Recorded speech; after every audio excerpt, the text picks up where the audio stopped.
media. Hey everybody, welcome to Behind the Bastards, and I know what you're all saying. Congratulations, Robert, on finally being appointed the new Pope of the Catholic Church, Pontifex Maximus.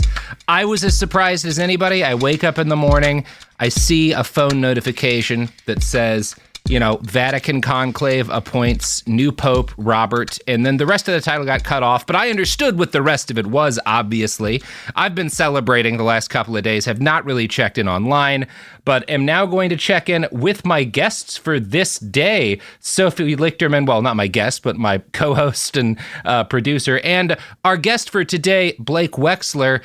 Do either of you have a boon to ask now that I am the literal mouth of God? So I got an email saying I was Pontiff Wex, and I don't know if that was a typo or what happened. So yes. No, that's a new position I've created specifically for you. Thank you. Yes, you are responsible solely for the spiritual guidance of all Blakes and all Wexlers. So it's a fairly large responsibility. Yeah. Well, there's not a lot of Catholic Wexlers, I guess. Well, then you got a lot of work ahead of you, don't you, my friend? Yeah, I do. Robert, I have a request. Uh-huh. Can you heal LeBron and make him 30? I've already done it, Sophie. Oh, thank you so much. Yay, gaze upon it and know it. Yes, God has already touched him. He has another 40-year career ahead of him. Thank God. I just don't know if I could do it. He's going to be dunking until his 60s. Fantastic. He's going to be praying for death, begging for anything but another season with the Lakers. No. But we won't let him stop. Yeah. We won't let him stop. That's the plot to Space Jam 3, by the way, is LeBron begging to stop playing begging basketball. to die? Yes, that's what God wants, is Pope I know. The other thing I gotta say, unfortunately, as we learned with the last Pope, popes are more or less helpless to stop the world from descending into fascism or the slaughter of children overseas. It's a bummer. So really only random bullshit is what I'm empowered to do. And today, the thing that I'm going to do that is not enough, but might be a little useful, is explain to you the intellectual underpinning of fascism, right? Specifically, there's a guy, a single dude, who's probably the only genius in the history of fascist, legal philosophy and theory, who we're going to talk about. And the basics of this story is when the Nazis started coming to power, you had this guy, Hitler, who was really charismatic, who was good at drawing in people, and you had this movement that was clearly on its way to taking power. And there was not really much beyond that. There wasn't a consistent set of beliefs, because a lot of early Nazis, that's why they had the Night of Long Knives. There were a lot of disagreements between them. And there was this kind of competition for who is going to figure out what the political philosophy of fascism is. And the guy we're talking about today is the dude who won that struggle. And he's gone on to influence, he's kind of the thinker behind the neoconservative movement that dominated during the Bush years. He's the thinker behind, Putin's rise to power in a lot of ways. He's a very influential guy. So Blake, are you excited to hear about him? I'm both dreading it and excited. I can't wait. Before we close out our cold open, you want to plug your pluggables right here at the top? Oh my God, I love that. Yeah, that's a fantastic process. Yes. Yeah. I am, first of all, my name's Blake Wexler, at Blake Wexler on all social media. I have a stand-up special called Daddy Longlegs, which is available for free on YouTube on August 1st and 1st. I do all, my calendar is Colin Firth. He's all over every single month of my calendar. That's why I mispronounced that. But August 1st, I'm going to be in Philadelphia doing stand-up. And then in late August, I'm going to be in Wilkes-Barre. And then, there'll be more dates popping up on my social media that aren't in Pennsylvania. So yeah, you can find me all those places. Excellent. All right, everybody, let's come back after the cold open. This is an iHeart podcast. Guaranteed human. When someone you love is facing cancer, you want to do more than send a card or flowers that will wilt in a week. You want to actually help. That's where the Balm Box comes in. Our care packages are built from research with over 500 cancer patients and caregivers, packed with items people actually use during treatment. Think soothing, practical, thank goodness I have this kind of relief. For you, it's not just a gift. It's a way to show up in a moment where words fall short. For them, it's comfort, calm, and a reminder they're not alone. From chemo-friendly boxes to mastectomy recovery kits, even options for men, we've made it simple to give something that's elegant, premium, and genuinely useful. And yes, domestic shipping's always free on orders over $50, because making someone feel cared for shouldn't be complicated. So skip the empty get well soon. Send real help, real comfort, and maybe even a laugh. Visit thebalmbox.com. That's TheBalmBox.com. Balm, like healing and care. The Balm Box, because cancer patients don't need bouquets and brownies. They need balm. You know Roald Dahl. He thought up Willy Wonka and the BFG. But did you know he was a spy? In the new podcast, The Secret World of Roald Dahl, I'll tell you that story and much, much more. What? You probably won't believe it either. Was this before he wrote his stories? It must have been. Okay, I don't think that's true. I'm telling you, the guy was a spy. Listen to The Secret World of Roald Dahl on the iHeartRadio app, Apple Podcasts, or wherever you get your podcasts. Then she says, have you seen a photo of my son? And I'm like, who is this person? Welcome to the Boys and Girls Podcast. Arranged marriage is basically a reality show, and you're auditioning for your soulmate. And who's judging? Only your entire family. I sacrificed myself to this ancient tradition, hoping to find love the right way. And instead, I found chaos, comedy, and a lot of cringe. Listen to Boys and Girls on the iHeartRadio app, Apple Podcasts, or wherever you get your podcasts.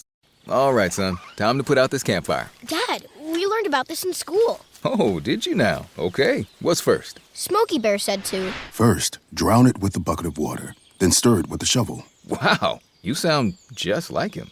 Then he said, if it's still warm, then do it again. Where can I learn all this? It's all on SmokeyBear.com with other wildfire prevention tips. Because only you can prevent wildfires. Brought to you by the USDA Forest Service, your state forester, and the Ad Council. And we're back. All right, Blake, are you ready to get into this tale? Are you ready to learn some... Are you ready to lock in here, Blake? Lock in, learn about Nazi jurisprudence? I'm a jurisprude, but yeah, no, let's dive in. So was this motherfucker, actually. Yeah. So today we're going to talk about Carl Schmitt. And Carl Schmitt is... he did a lot of things in terms of like coming up with intellectual underpinnings for what we call fascism today. The number one thing he did was figure out how to destroy liberal democracy. And this is why I call him a genius. A lot of fascist thinkers were like dipshits and bigots, and maybe they had certain kinds of cunning. Like Hitler was very smart at certain things. The man knew how to work a crowd. That's an intelligence. The same kind of intelligence Donald Trump has, right? Like intelligence isn't an objective thing. People are good at certain things. Stephen Miller has certain kinds of evil intelligence for scheming in certain ways. Carl Schmitt was just an actual genius, and he was a genius in an evil way and in a way that was like fucked up, but was very broad. And the thing that he figured out before anyone else was how to kill a liberal democracy as like the far right, as like a member of a reactionary party. And it's the same playbook. The playbook he wrote out in the 1920s is exactly what's happened here. Right? So that is the degree of mind this guy has. And so as much of a fucked up weirdo as he is a legitimately like smart man, which is unfortunate, right? Yes. It's always so much easier when you can kind of write these guys off as like freaks, but you just can't with Carl, with old Schmitty, as we will not be calling him. It's a little humanizing. It's a little humanizing. Yeah. Good old Schmitty. Yeah, good old Schmitty. So Carl Schmitt, was born on July 11th, 1888, which means he comes into the world right as Germany, the state, becomes a legal adult and thus is able to buy scratch-off tickets at the gas station. I'm not sure if Germany ever did that. Maybe we'd have been better off if they'd gotten really into fucking paper casino bullshit, but tragic. Something to put their energy into. Right. Yeah. Get them really into the Powerball. Right, exactly. So one thing right off the bat that separates him from most future reactionaries is that he never loves Imperial Germany or the Kaiser. He is not. Most of these guys at least have some degree of like, back in, the good old days of the Second Reich. He is never that guy. And he's never that guy because he comes from a marginalized population within the Second Reich, which is Catholics, right? Which very much are in a lot of ways, right? We don't really think about Catholics that way now, but even in the U.S., it was a big deal when JFK got elected president. Like, there were people who were like, a papist in the White House. He's a Vatican stooge. And it's much worse in Germany in the late 1800s, right? I know. It's hard to imagine like Catholics as like a marginal, but I mean, think about like Ireland, right? Like, you know, under the English thumb, right? Like, there's a lot of oppression of Catholics, even as the Catholic Church is also doing horrible things in Ireland, right? You know, shit's complicated. So the fact that he does not like the Reich at any point in his childhood is a product of both his family religion, as I said, Catholicism, and of the origin of his family, where they come from geographically, because his family hails from a place called Bossendorf, which is a small village on the Alfbach River in the Eifel Mountains. This village is about 6 kilometers from the Mosel, which is Moselle, which is a major river in Germany. And all his life, Schmitt identified primarily as a Moselanian, right? Now, that probably means nothing to most of you listening. And that probably doesn't mean a whole lot more to the people who happen to be German, right? Because things are... It means a different thing now even than it does to like Germans today, right? Coming from this region in the late 1800s, when Germany has not been a thing for long, means a very different thing. This whole part of the country, which biographer Reinhard Mehring just refers to as the Eifel, is sort of on like the southeast point of Germany. And it's right next to Lorraine, which today is part of France, but had been taken 18 years earlier from France after the Franco-Prussian War ended, and was thus part of Germany at the time that he's born. So the region he comes into is right next to this traditionally French region. And as a result, Carl and his family don't consider themselves like Germans, certainly not in the way that like Germans will in a couple of decades. They are French Germans, and they feel both French and German, right? And there's a tension between, and a lot of his family does live in Lorraine, right? And so there's this tension between his family and the pan-German ideology that suffused the Second Reich, which is very anti-French, because they're not anti-French, right? Their relatives are French. They feel kind of French. So you're both part of this Catholic minority, and you're also like kind of French. So you're just not fully on board with the whole Kaiser thing. Now, obviously, when I say these are marginalized people, it's not nearly in the same way as like even a Jewish person in this period of time is marginalized, but you don't escape bias either. Carl was born in a town called Plettenberg, where his parents had moved right before having him. This was not far from where he's born, but it was a little bit nearer to the imperial core of Germany. More to the point, it means that Carl grows up in a large town that's developing rapidly because it's industrializing, but he's a distinct religious minority in that town. As biographer Reinhard Mehring writes in Carl Schmitt, A Biography, this means belonging to a confessional minority in an intensely evangelical environment, an environment partly even of Protestant sectarianism. So everyone around him is like a Lutheran, and they don't like Catholics very much, right? And people are kind of dicks to him, right? That was one of the theses, I believe, is that we don't like Catholics. Fuck these Catholics. Yeah, fuck the Pope, right. Which I take offense to now, obviously, becoming the Pope. Yeah, I'm sorry you had to read that. That's not fair to you in your new position. Yeah, it's hurtful. It's hurtful. Yeah.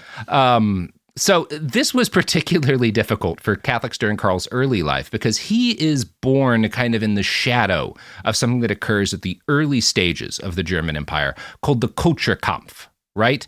And if you remember, Mein Kampf is my struggle, culture camp, culture struggle. It's not quite culture war, but it basically means that, right? And what the Kulturkampf is in the late 1870s, right after the Reich is born, Otto von Bismarck, who's like he's the architect of Germany, right? He's like the vizier whispering into the ear of the Prussian king, and his plots and schemes lead to the culmination of the Franco-Prussian War and the creation of Germany. And Bismarck is kind of dealing with a problem in the early days of Germany that would later bedevil Hitler, which is that the Catholic Church isn't just a church, right? Not in the way that the church down the street from you probably is, assuming it's not a Catholic church. You go into First Baptist or whatever. That's like a church. It's a discrete organization, and it has, maybe the pastor there is political, maybe he's not, but the church is just a church. Catholicism is both a church and a government, right? There's an actual microstate in the Vatican that they govern, but also they had been almost like the Christian UN for a long time. They'd had armies for long points of time. And even in this period, nearly all social services in Catholic-dominated regions of Europe are run through and by the church, right? So they are still, to a degree in this period, involved in governing in a way that impacts people's lives. And Bismarck doesn't like this because he's trying to centralize power within a modern state, and the Catholic Church is an alternate and perhaps opposing power center, right? That might wind up opposing the Kaiser. And that can make things dangerous for the Kaiser and dangerous for the regime. Part of what scares Bismarck is that the Pope is infallible, right? And the Kaiser's just not, you know? Like, even though things are very strict, the Kaiser's kind of close to an absolute monarch. There's not the widespread belief among Germans that the Kaiser can't make mistakes, whereas Catholics are obliged to believe that the Pope is infallible. And this Bismarck really doesn't trust this, right? That's a hard argument to win, where it really is just back and forth once, where it's like, I believe this. Oh, yeah, well, I'm infallible. I'm infallible. Yeah. And yet, what Bismarck's saying is both that, like, well, how do you win an argument with a guy who can't be wrong? And also, a lot of people just feel like they owe the church because it's providing them food when they're starving and shit, right? And that's a complicated thing. So in the early part of the German Empire, he kind of goes on a culture war against the Catholic Church to strip it of its influence. I'm going to quote from a write-up in EBSCO by Donald Sullivan here. Bismarck sought to assert state control over the church through a series of laws aimed at reducing its influence and authority. These measures included government oversight of Catholic seminaries, restrictions on clergy, and the implementation of civil marriage laws, which removed the church's traditional role in marriage. Despite these efforts, the Kulturkampf faced considerable resistance from the Catholic community, leading to public sympathy among some Protestant Germans. And something kind of like this is going to happen under the Nazis, right? The Nazis have a little war with the Catholic Church.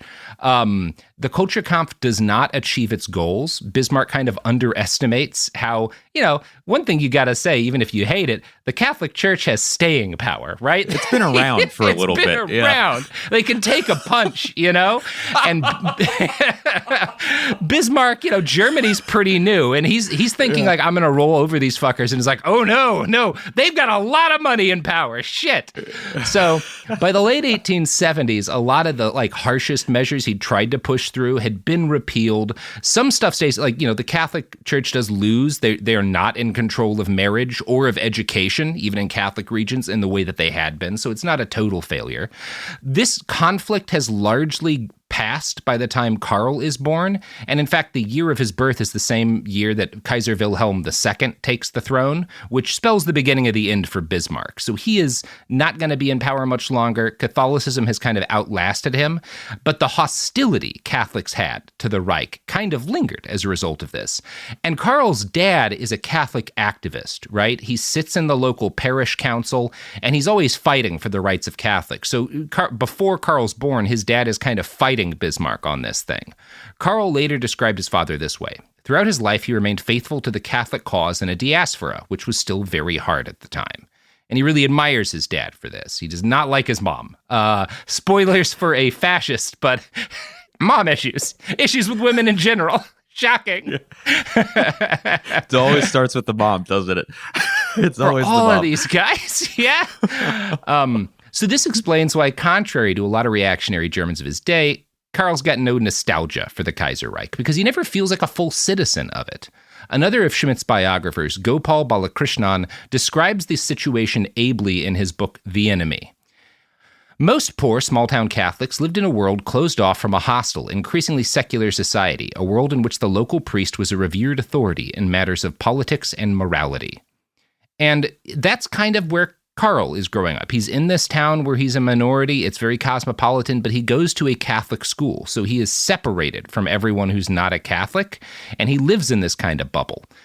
He's a good student, very good student, and he's helped along by the fact that his father is a stenographer who teaches him how to write shorthand at an early age. So Carl's always going to be very good at writing very quickly, which is a real boon if you're going to be an intellectual who's trying to take advantage of shifting trends when things are moving very quickly, that you can get shit out quickly.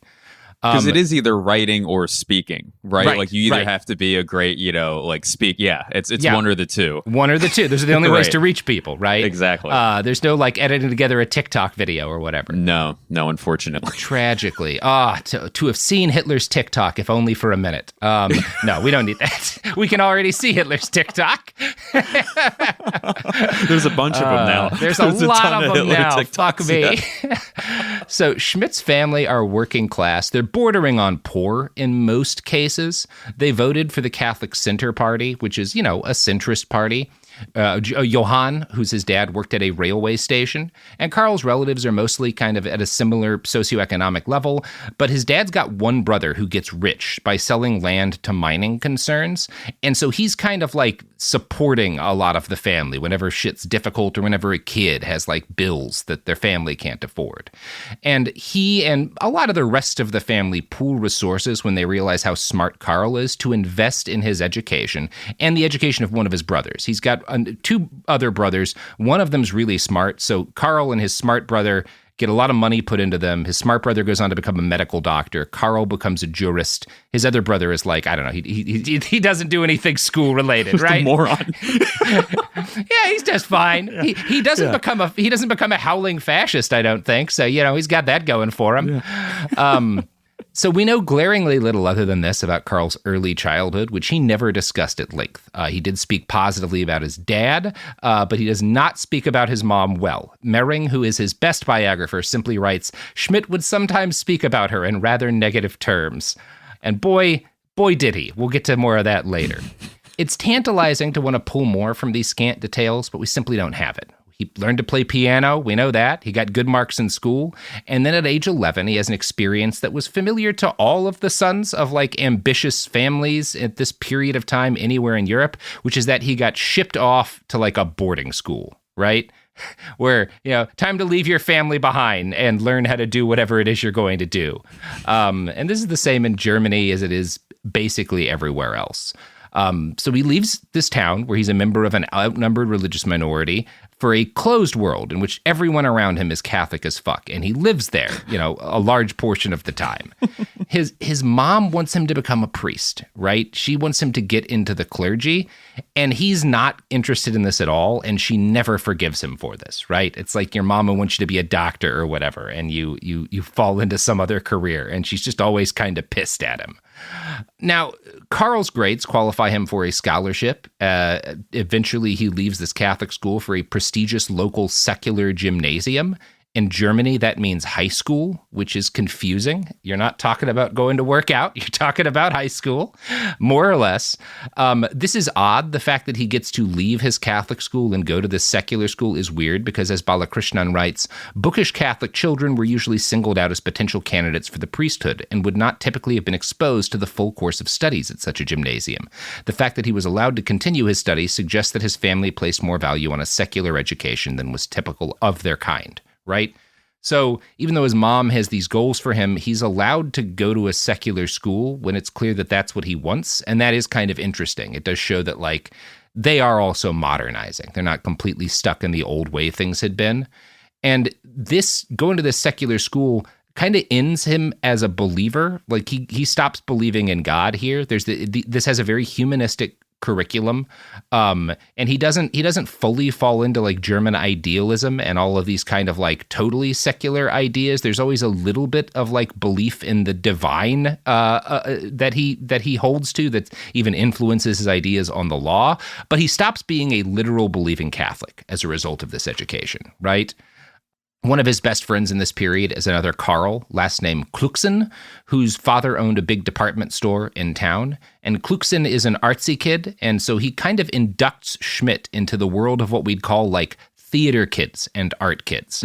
That's who Carl's hanging out with, is like the theater kids and like the musicians, the artists, these kids who are going to be like bohemians in the Weimar era, doing hella drugs and eventually getting purged by the Nazis. This is his social circle as a teenager, right? That's what turns him into a Nazi. He's like, I can't deal with these people. They're bugging the hell out of me. We got to kill all of them. There actually is there's a degree to which that's true. Fuck these theater kids. God damn it. Sorry. relatable. No, it's actually weird. He does seem to be going down a different path at one point, because during his last year in secondary school, he starts reading a guy named Max Stirner. And all the anarchists in the audience are just going, oh, what? Because Stirner is like, he's a very influential anarchist thinker, although calling him that even is like, it's a very big simplification of what he believed. He's the father of a school of thought called egoism, which I shouldn't even try to explain here, because any discussion of this man sparks furious arguments about the 30 or so people who know he existed. That's a bit of an exaggeration, but it's enough for you to know that Stirner is about as fringe and radical a thinker as Germany ever produces, right? And especially the fact that he's reading Stirner at this period of time means that this is a kid who is drawn to radical ideas, and dangerously radical ideas. Like, you can get in some shit for reading Stirner in public school at this point in time, right? So he is very drawn to, like, forbidden intellectual topics in a lot of ways. Now, one reason Schmitt is interested in Stirner is that his writings had contributed to what was called the Vormars, which is a period of what scholar Lawrence Stepelvik describes as intellectual fermentation.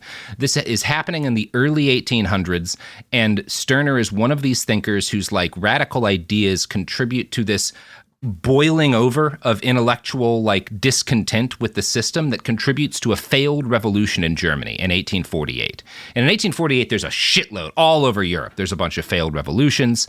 Stirner is a big part of what, that period of time. And so that's part of why Schmitt is interested in him. He's also interested because Stirner is a Hegelian. In other words, an intellectual follower of a guy named Friedrich Hegel. Philosophy is not my strong suit, but from Hegel, we get this important concept called the Hegelian dialectic. A dialectic is just a method of philosophical argument that involves two opposing sides having an intellectual clash. And Hegel's particular style of dialectic broadened the concept of opposing sides from like Plato, literally depicting arguments between like famous dudes who embody different attitudes, to, and I'm going to quote from the Stanford Encyclopedia of Philosophy here, different definitions of consciousness and of the object that consciousness is aware of or claims to know. As in Plato's dialogues, a contradictory process between opposing sides and Hegel's dialectics leads to a linear evolution or development from less sophisticated definitions or views to more sophisticated ones later. The dialectical process thus constitutes Hegel's method for arguing against the earlier, less sophisticated definitions or views and for more sophisticated ones later. Now that doesn't seem, and I know this is not what people come here for. That doesn't seem like it's anything that could piss someone off, right? This seems very like, who could be angry about this basic idea, right? So many people get pissed off about this. Up to the present day, reactionaries fucking hate Hegel and Hegelian dialectics because Hegel is like this very scientific and progressive figure whose philosophy advocates for like a continual advancement in understanding, right? So in other words, we are working to better ideas and better understandings of things. And that's not conservatism, right? That's like the opposite of a reactionary idea. And the Nazis are going to consider Hegel like a devil, right? Like he is Satan himself, right? They're so angry. They don't like, let's hear all sides out. Let's give everybody an equal floor to speak. That's not. You read that last dense paragraph to like one of these Nazis and they're reaching for, I mean, literally there's I think it's a Goering quote where it's like, I'm going to reach for my gun when I hear shit like that. Amazing. So the Nazis don't like this guy, as George Lussix would explain in a 1943 essay. Hegel's scientific dialectic is unbearable to them because their worldview sees in it, almost in the same words as the old Friedrich Schlegel, who became a reactionary, a satanic principle, the principle of evil, of the anti-German, of the anti-racial. So at the time Schmitt is in school, Hegel is controversial for these reasons, like, reaction. This is a fairly reactionary state, and so they don't like this guy whose thoughts play a significant role in a revolution that had occurred not all that long ago. But there's other reasons why they're unhappy with this, right? Because after Hegel dies in 1831, his philosophic school splits into two opposing sides. There's young Hegelians and there's old Hegelians. And young Hegelians tend to be young people who are convinced of Hegel's logic, but also convinced that it led inevitably to a rational argument for socialist revolution against both the Prussian monarchy and against evangelical Lutheranism, right? And that's not going to be super popular with the state. right? That there's like a chunk of this guy's followers who in the period of time that Schmitt is reading all this stuff are like, we have to overthrow the government. This is radical literature, right? As Lawrence Stepelvich writes in an article for the Journal of Modern Judaism, the young Hegelian school suddenly came into being in 1835 with a brilliant theological study, The Life of Jesus Christ Critically Examined. It was written by a young and little-known theologian, David Friedrich Strauss, who candidly, and to the shocked embarrassment of the old Hegelians, declared that his work was inspired by Hegel's philosophy. His reduction of the miracles related to the life of Jesus into a collection of mythic tales based upon Old Testament expectations simply destroyed the claim that Hegelianism and Orthodox evangelical doctrine were compatible. As the Prussian monarchy was supportive of and supported by the Orthodox Church, Strauss's work was even more disturbing than might be expected from a biblical study. And this is relevant to us because, like, Stirner is like the marijuana that gets him dropping acid, which is reading David Friedrich Strauss. This doesn't sound all that, like, dangerous or even extreme, but in his time, this is, if you're a kid in high school who gets caught with a copy of the zine, Why Break Windows, which is like an anarchist essay about, like, why it's not just moral, but like an ecstatic act to shatter windows, or something like A Beginner's Guide to Targeted Property Destruction, both of which you can find on Crime Think's website. If you're like caught with those in high school now, you can get in trouble, right? Right. And it's important you look at this book about Jesus, that Carl's going to get caught reading this in school. The authorities of his time see this as the same as they would see those zines today, right? This is that radical, right? That's very much how they view it, even though it doesn't seem that way to us, right? So he is reading like the radical, like anti-state revolutionary theory. That's very much like, you know, how this is looked at the time. So while Schmitt is being a big nerd, the people he's hanging out with are kind of like the punks and anarchist radicals of their day. Now, most of them are actually more like socialists or social democrats, but given that they live under the Kaiser, that's a similar level of, like, you know, radicalism, you know? And Strauss... You should do an ad. Yeah, okay, sure, why not? Here's fucking ads.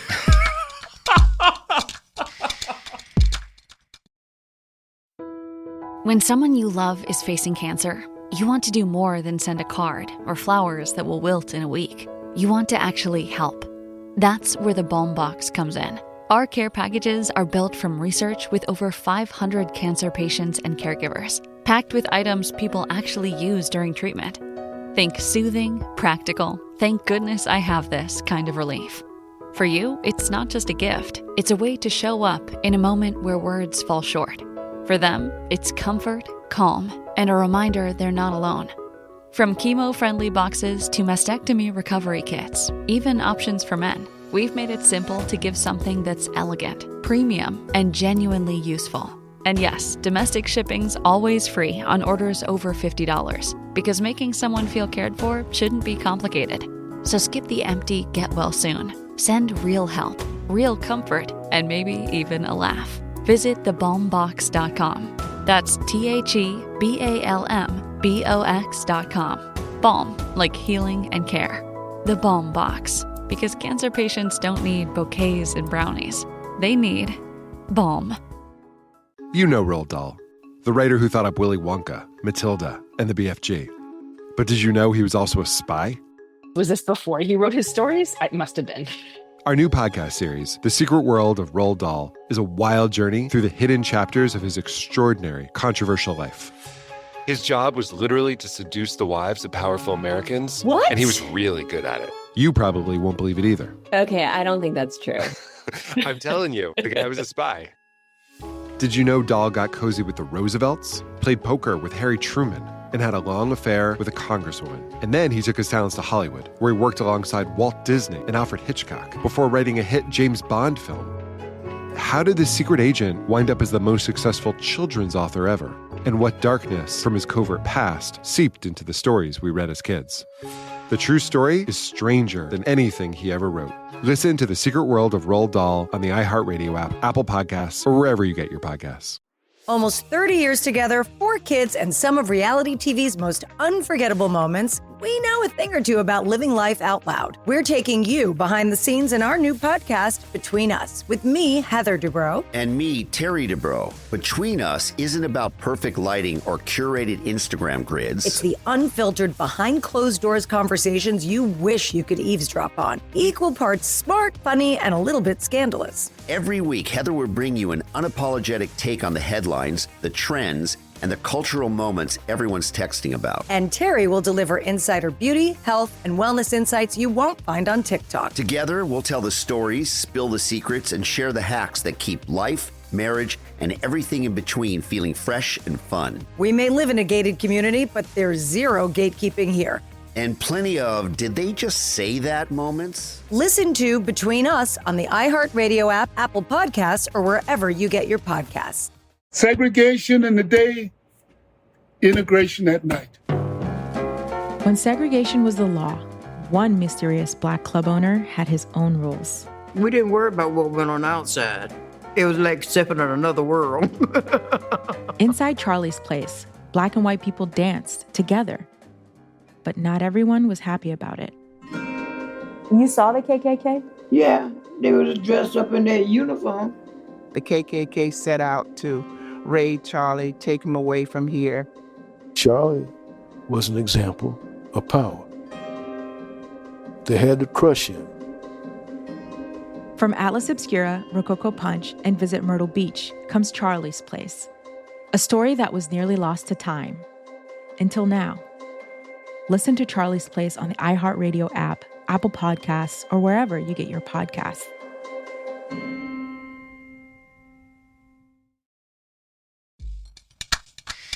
So we're back.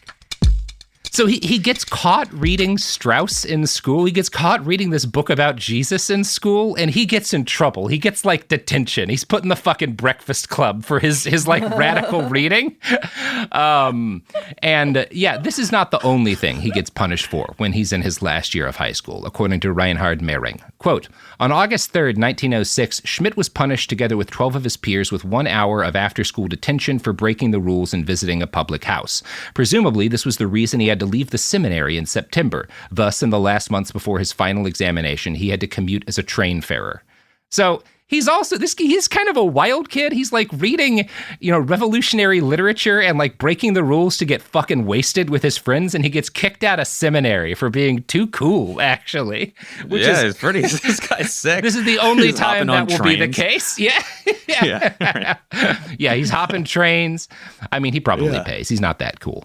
No. So as dull an academic as this guy appears, he is like pretty radical in this period of time. That said, his grades remain excellent. Our boy graduates and he gets accepted to the prestigious Friedrich Wilhelm University in Berlin, which is also just called the University of Berlin. And, Yale and like Harvard existed back then. This is the top college. A lot of people would argue the best college in the world of its day, right? This is the most, because Germany's education system is the best. Germany's the first country to figure out modern universities, and almost anyone would agree this is about the best place you could end up as a young intellectual in this period of time. Robert, was this the first time that he was moving into a city as well? Like, yes. Was this the first time he was in like a metro? Okay. A really big city, right? As opposed to like kind of these large towns and whatnot. Now he's in Berlin, right? Which is a different level of city. And he finds himself drawn to it and kind of repulsed by it, right? Which we'll talk about in a second. But he's a very good student. He initially wants to get his degree in philology, which is the study of the structure and development of language. But he's being supported by his rich uncle who lives nearby and like he'll crash with him during the holidays and is his main source of support. And his rich uncle's like, philology, the fuck is that shit? No, you're getting a law degree. You're going to become a lawyer and make money. So he's doing this in Berlin, which is, again, a very different environment than one he's raised in. And the different biographers I've read give somewhat divergent descriptions of how he felt about it. Balakrishnan describes him as deeply ambivalent to the diversity of the metropolis, noting that in the popular imagination, urban areas in Germany were seen as in some way Jewish as well. And this all helped to harden his identity as an outsider. Balakrishnan concludes that Carl found city life both fascinating and disturbing. And here's how Carl himself describes his feelings at the time. I was an obscure young man of modest descent. Neither the ruling strata nor the opposition included me. That meant I, standing entirely in the dark, out of darkness, looked into a brightly lit room. The feeling of sadness which filled me made me more distant and awoke in some others mistrust and antipathy. The ruling strata experienced anybody who was not thrilled to be involved with them as heterogeneous. It put before him the choice to adapt or withdraw. So I remained outside. And this is, he's not part of the opposition. He's not part of the ruling class, and so he can see them all better, more accurately than they see themselves, as a result of this position that he has, which is often the case. It's why a lot of our greatest artists are outsiders, in one way or another, right? And Carl is going to have perspective that gives him a degree of vision that other people lack. Yeah, that's how I feel about New York. I've written a very similar thing about New York City. So right. We're on the same page. Right. So Mehring's more recent biography paints a picture that conflicts with a few aspects of this. For one thing, Balakrishnan kind of transposes Schmitt's anti-Semitism that comes later into this assumption that maybe he was repelled by the city as a result of it in this period of time. And there's reason to doubt that. But Mehring paints a picture of a young man who is enthralled by his surroundings. He describes university as a temple of higher intellectuality, and he finds himself almost religiously obsessed with legal study, particularly the Roman origins of Western justice systems. And he likes his Roman law classes because he's a Latin nerd, so that's the degree of fucking dweeb this guy is. But very smart, and he maintains a sense of superiority towards his peers, right? He feels because he's smarter than them and because his interests are so much more esoteric that he's like a better person. That quote I read earlier of how Carl viewed himself came from a memoir he wrote about his college years, where most of the book is him insulting two of his friends who he shit talks constantly about being less intelligent than he is. And the purpose of that passage where he's talking about him being an outsider is look at how much smarter I was than all these dopes I went to school with. It's like the Michael Jordan Hall of Fame speech, but with the creator of fascism. Right, yes. What are these petty, Yeah. He is so petty. Per Mehring, quote, Schmitt claims to have had early on a distance from the myths of the German Reich under Bismarck and from the national liberal atmosphere at Berlin University. He felt his whole life as if he were intellectually superior and a social climber, an outsider, an underdog who does not belong and is not shown enough respect, and who in response looks down on the bourgeoisie world around him. So this is part of why he continues to socialize with artists and creative types, right? These are other people who are kind of on the outside looking in, who he maybe feels a sense of kinship with. He spends his nights out with other people who see themselves that way and feel like we're turning a lens on society and we're thus smarter than everyone else. Schmitt doesn't quite settle into Berlin yet. He moves to college in Munich the next year, and then he goes to Strasbourg the year after that. And these are all bigger cities than he had lived in before. Mehring suspects he moves around so much for financial reasons. We don't really know. In any case, he falls in love with Strasbourg, and that's where he'll stay for the rest of his education. And it's where he meets his mentor, a guy named Fritz von Kalker, who becomes his doctoral supervisor. Von Kalker is a criminal law professor with a particular interest in how morality impacts punishment under the law, right? What is moral in terms of a punishment, and how is the morality of a society even? How does it relate to how they punish people? This is his Roy Cohn. This is his Roy Cohn, kind of, yes. Okay. So far, he sounds like not a very chill guy. He's not. He's a very intense intellectual. Yeah. And Fritz is the most important person in Carl's early life because he really takes this kid under his wing. He supports him getting his doctorate. He finds him work in various positions for the university, and he will continue to go to bat for this guy, which is interesting because later in life, Carl will pretend this dude never existed. He keeps no copies Donald of this Trump guy's and work Roy in his Cohn. library. Yeah, it's a little bit like that, right? And this is, he keeps basically every other letter he gets in his life, but he throws out most of the ones to Van Kalker, which is interesting because Van Kalker literally saves his life at a later point here. Now, another key person in Carl's young life, who he will later jettison as an adult, is Fritz Eisler. Fritz is... A lot of Fritzes in this story. It's very confusing. It's Germany. Yeah. I know. It's what we signed up for. We signed up for this. The moment you chose this guy, we were going to have a million Fritzes. There were going to be a shitload of Fritzes. Yeah. None of them cats. God damn it. It's too late. There's no turning back. We'll call this guy Eisler, right? And Eisler, he meets because they're both working for von Kalker as like assistants, and Eisler becomes his best friend during the 5 terms he spends in Strasbourg getting his doctorate. And this is noteworthy because Eisler is Jewish, right? And contrary to how Balakrishnan depicts him as a young man as uneasy with the city because of its ineffable Jewishness, his best friend in his favorite city is a young Jew from a prominent family. And Eisler is not only Jewish, he is a Hungarian national who, despite being a Hungarian national, identifies as German, and this whole period is trying to get legal status in Germany. He is trying to get German citizenship.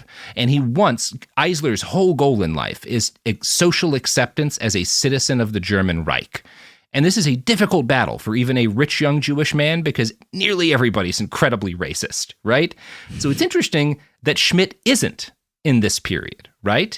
At least not towards Eisler, that he's willing to, because Schmitt expresses a degree of like bigotry as well, but not towards Eisler in this period, which is interesting. It shows that he's got this degree of ability to kind of look past that. So the two became buds in 1908.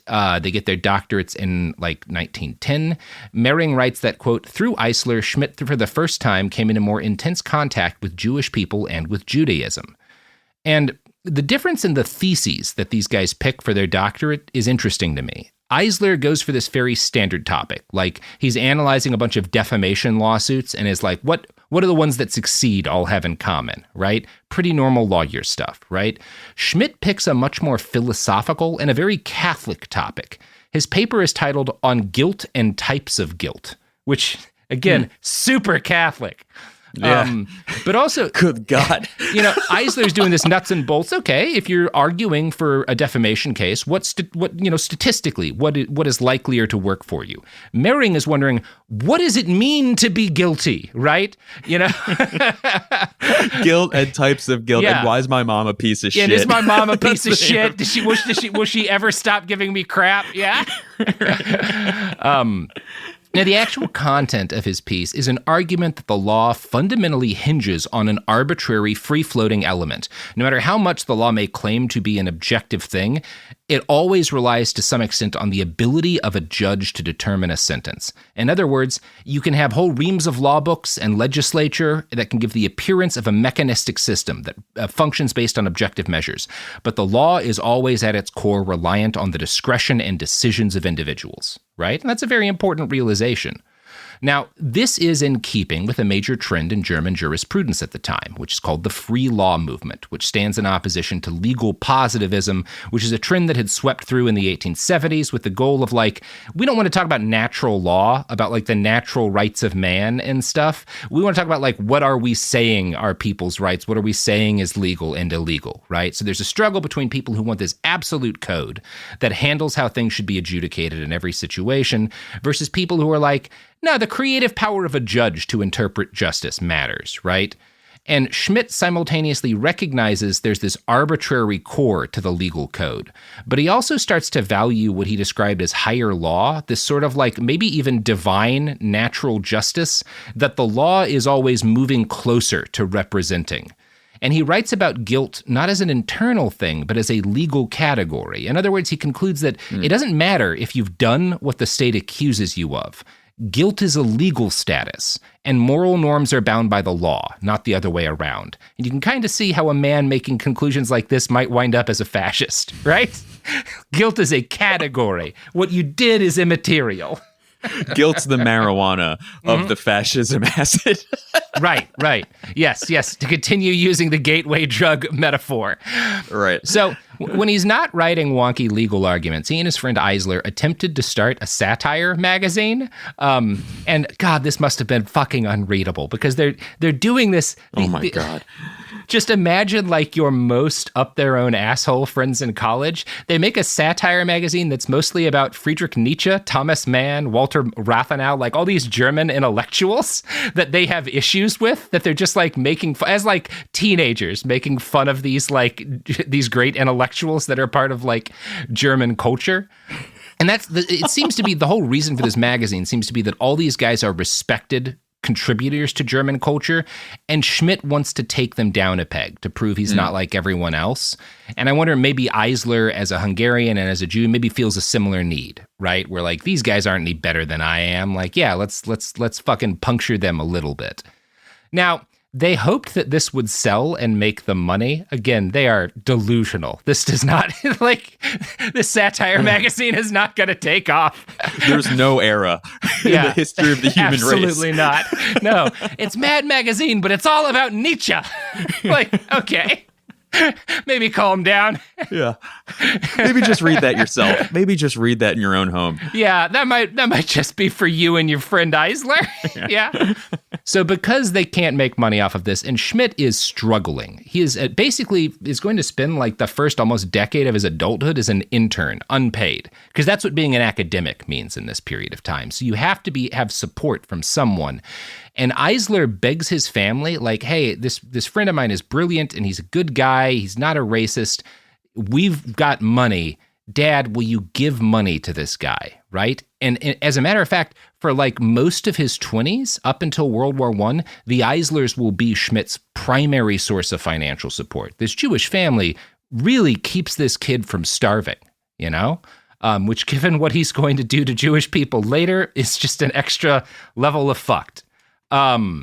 In letters to his sister, Carl's sister, who became a teacher in Portugal during this period, Carl showed an obsession and a frustration with his relative poverty, writing that neither he or his sister had been careful enough in choosing their parents, and complaining that rich people were conceited. So both like, fuck my mom and dad for not making us rich, and also fuck rich people. And fuck rich people. Right? Yeah.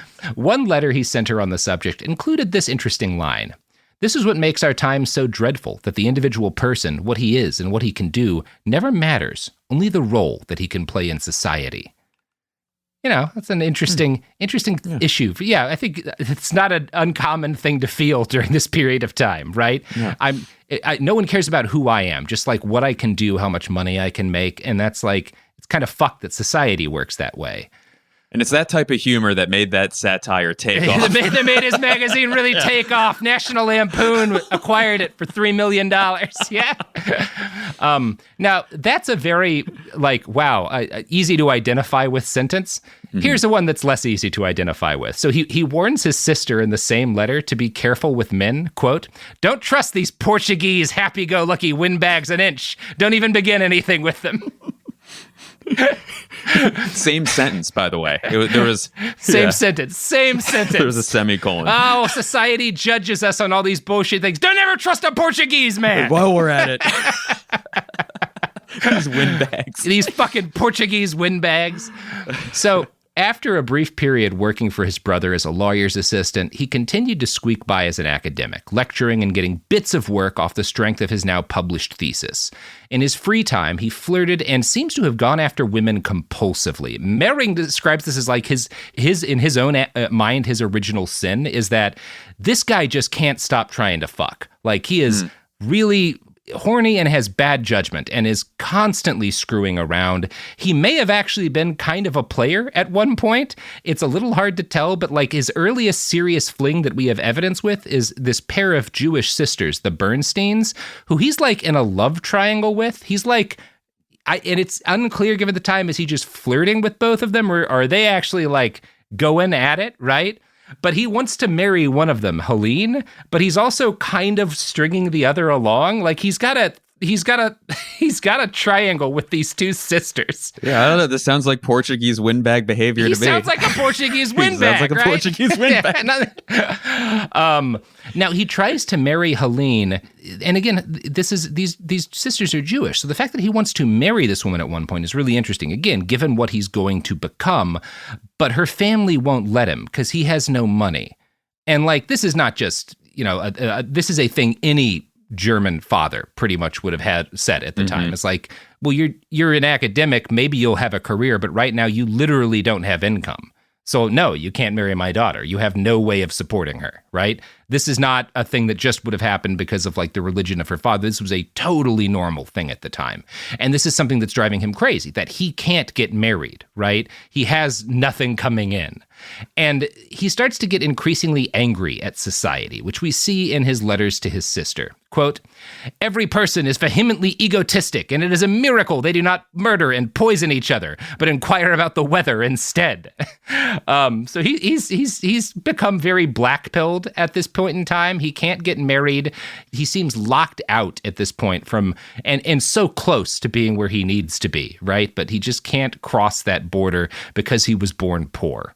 It is interesting that he chooses his sister to confide in too. You know, like I wonder why that was. He hates his younger sister. His older sister who's in Portugal, he seems to really trust. And maybe she's the only member of his family that he can trust.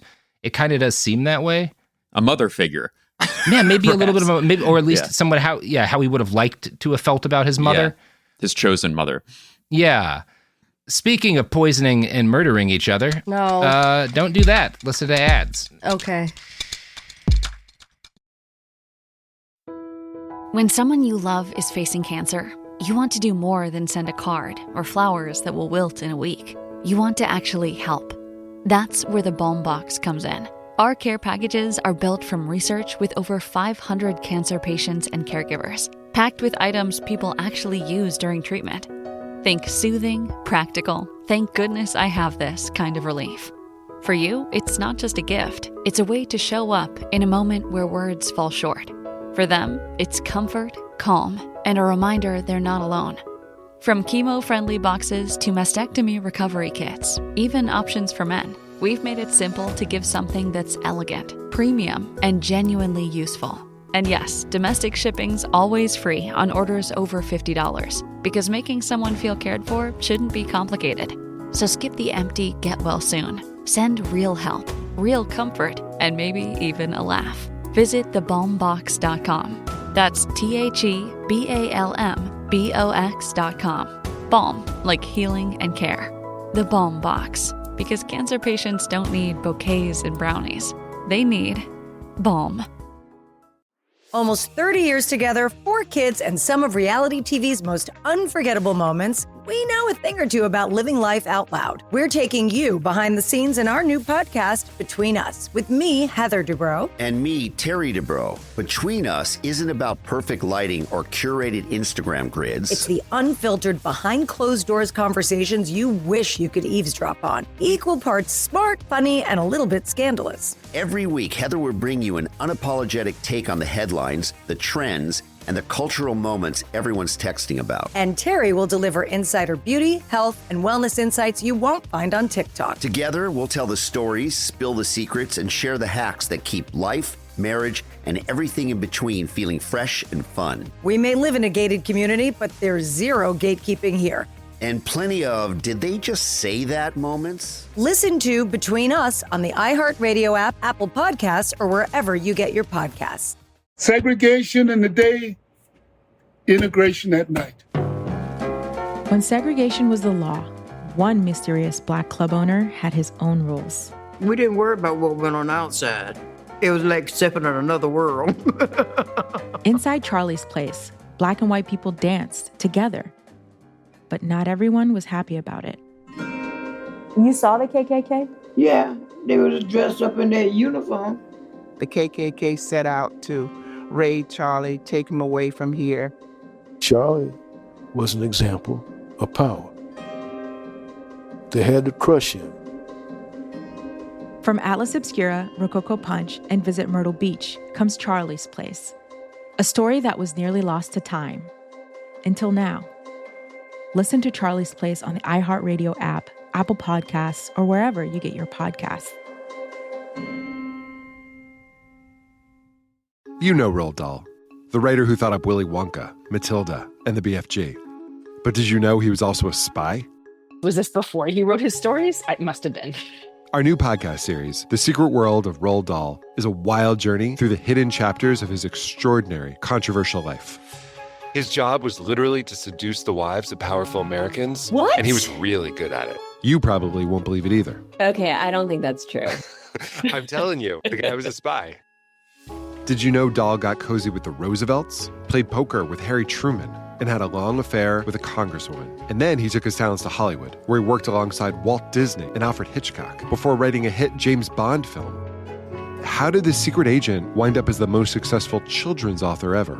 And what darkness from his covert past seeped into the stories we read as kids? The true story is stranger than anything he ever wrote.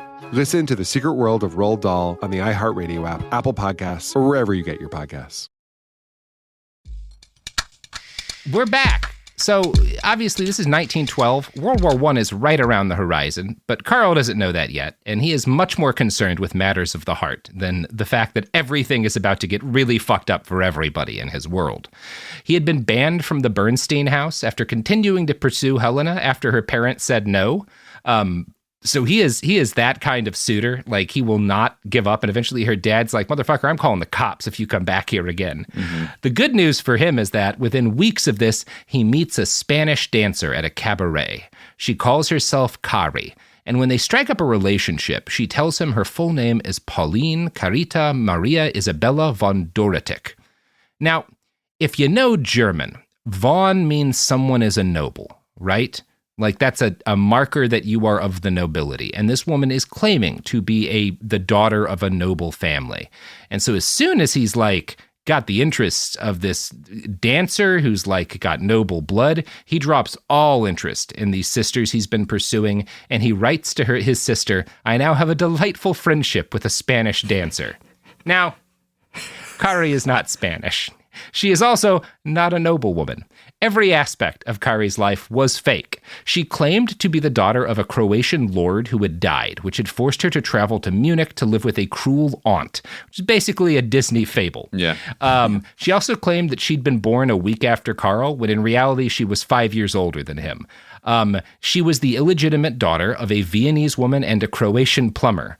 And for all of his brains, Carl never catches her in her lie. Like, not in it, or at least at this point, right? He buys in all of her stories of royal life, everything she says about herself. He has completely fallen for this woman. And all of his colleagues, because again, he's a doctor at this point, right? All of his colleagues are like, man, this chick is not, she's lying to you for one thing. This is bullshit. Like, there's no Spanish accent here. She doesn't sound Spanish. That's not a Spanish name. Why? Like, this family doesn't exist. She has a Croatian accent. His mentors gently warned him against getting with what they called a tingle-tangle girl. And this is a term at the time. It refers to like the kind of clangy sort of like bits of like jewelry that dancers at burlesques and whatnot would wear. It means that they're calling her a stripper, right? Or they're calling her outright a whore. That's what a tingle-tangle means at this period of time, right? Like, man, you have fallen for this stripper and she is lying about her past. That's what his friends are saying, right? Like, that's the equivalent in modern terms, right? But he doesn't care. He's in love with this woman. He believes her. And he believes her even though they can get married because her dad's dead. There's no one to stop them. He doesn't need to ask permission, but they can't get married because every time they try to go to a judge, the judge is like, oh, okay, well, where's this woman's papers, you know, to show where her citizenship is and that she is who she, and she never has them. And occasionally she'll have papers, but they'll be like, well, these are obviously fake. And Carl doesn't like, doesn't think anything's weird about this. She's just bad with papers. She's bad terrible with papers, loses them all the time. Yeah, these noble women, they never have their papers with them. They're like... So he spends the last years before World War I fighting constantly with their local magistrates to get her naturalized so that they can get married. And because he's so crazy in love, he switches in this last year or so before the war from writing about law to writing about love, particularly the morality of love. I'm going to quote from Mehring's book again here.